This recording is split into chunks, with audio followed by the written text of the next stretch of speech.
नमस्कार दोस्तों, मैं रत्नेश वर्मा आपका पुनः स्वागत करता हूं आपके इस वीडियो लेक्चर सेशन में, जिसमें आज मैं एक बहुत ही गंभीर और अच्छे विषय पर बात करूंगा, जो कि है कि वक्त के साथ खिलवाड़ हमारे जीवन को वक्त के हाथों का खिलौना बना देता है। हम सबको इस बात पर विचार करना चाहिए कि वक्त की हमारे जीवन में क्या अहमियत है। हम वक्त के साथ यदि तालमेल बना लेते हैं तो निश्चित तौर पर वक्त हमें लोगों के सराहों पर बिठा देता है, लेकिन यदि हमने इसका दुरुपयोग किया या इसकी नजाकत को नहीं समझा तो यह हमें लोगों के या वक्त की हालातों का के थपेड़ों से मार के हालातों का खिलौना बना के मात रख देता है। मैं बताना चाहूँगा कि हम लोग कई बार जीवन में लक्ष्य बना लेते हैं, उसके लिए प्रयास करते हैं, मेहनत करते हैं और एक दूरी तक पहुंच चुके होते हैं। फिर क्या होता है कि कुछ लोग हमारे जीवन में आते हैं जिन्हें हम महत्व देते हैं और उनका वो महत्व हमारे लिए महत्वपूर्ण होता है, लेकिन कई बार हमने देखा है कि वे हमारे उस निर्णय जो हम ले चुके हैं, जो हमने लक्ष्य निर्धारित कर लिया है, हम उस बारे में उनसे विचार विमर्श करते हैं और उनकी कई बार दखलंदाजी या उनकी सलाह या बातों को मानकर हम अपने लिए हुए निर्णयों में विचार करने लगते हैं और लगता है कि शायद हमने कोई गलत विचार बना लिया था, कोई गलत निर्णय ले लिया था और उस गलत निर्णय पर हमारा सोचना स्वयं के प्रति संदेह पैदा करता है, जो संदेह कहीं ना कहीं हमें अपने आत्मविश्वास को कम कर देता है और अंत में यह साबित कर देता है कि हमने जो निर्णय लिया था, हमने जो निश्चित किया था, वह गलत था।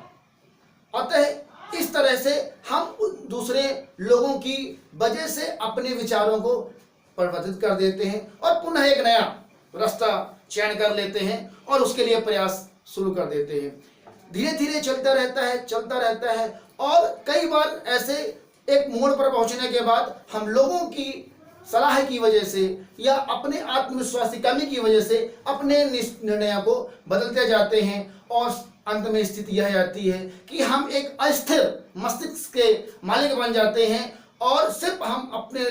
जीवन का जो बहुमूल्य समय होता है, जो रत्नात्मक समय होता है, उसमें सिर्फ हम एक्सपेरिमेंट करते रह जाते हैं। ये जीवन जो हमें मिला है, ये एक बहुत बड़ा भगवान का तोहफा है, जिसे हमें यूं ही एक्सपेरिमेंट में नहीं गंवाना है। मैं यही नहीं कहता हूं कि हमें अपने विचारों को नहीं बदलना चाहिए या हमें अपने में सुधार नहीं करना चाहिए, लेकिन हर बार सिर्फ लोगों की बातों को सुनकर अपने में संदेह करना, यह मुझे किसी भी प्रकार से उचित नहीं लगता है। यह बात देखने में आई है कि हम निर्णय लेने के बाद जब स्थितियां अनुकूल होने लगती हैं तो थोड़ा सा धैर्य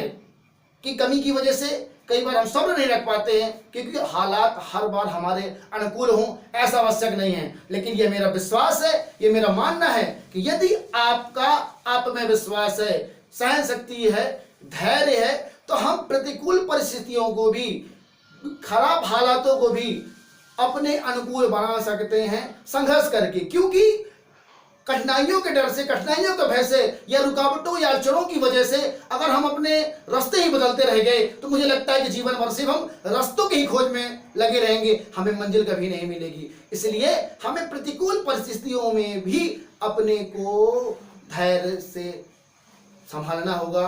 और उसके में सामंजस्य तालमेल बनाकर हमें अपने आप को साबित करना होगा। यदि हमने समय के साथ सामंजस्य बना लिया तो समय हमें जीवन में हर जगह सम्मान दिलाएगा, महत्व दिलवाएगा, वजूद हमारा स्थापित हो जाएगा और हमें कहीं ना कहीं अपने जीवन की सार्थकता भी समझ में आएगी। लेकिन यदि हमने वक्त को नहीं समझा, कुछ लाइनों में बताना चाहूंगा कि वक्त को जिसने न समझा